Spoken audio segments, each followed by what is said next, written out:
ये जगह है, अगर फर्श अज़ा बिछाई जाती है, बिछाई जाने में अगर ताखीर हो जाती है, ज़हरा है कि अपने बालों से उस जमीन को साफ करती है और फर्श अज़ा बिछाती है।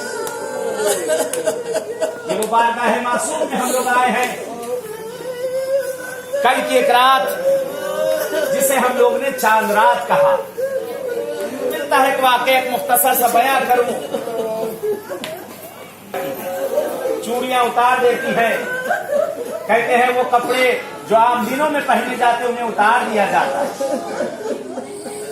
मुहर्रम की तैयारी पहले ही से शुरू हो जाती है।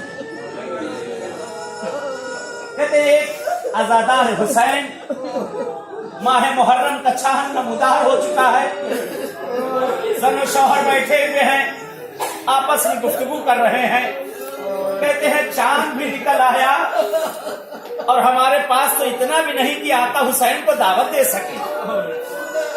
कल से मेहमान आना शुरू होंगे, क्या बिछाएंगे, क्या तबर्रुक देंगे, क्या करेंगे। कहते बैठे आपस में बात कर रहे थे। जवान फर्जंद है किनारे बैठा हुआ है, बड़ी मन्नत मुनारों का एक बेटा बाबा के पास आता है। रानी बात कहते बाबा जान क्यों परेशान नजर आ रहे हैं। कहा बेटा तुमने तो सुना कल ज़हरा हमारे घर मेहमान होने वाली है, कल हुसैन हमारे घर मेहमान आने वाले हैं।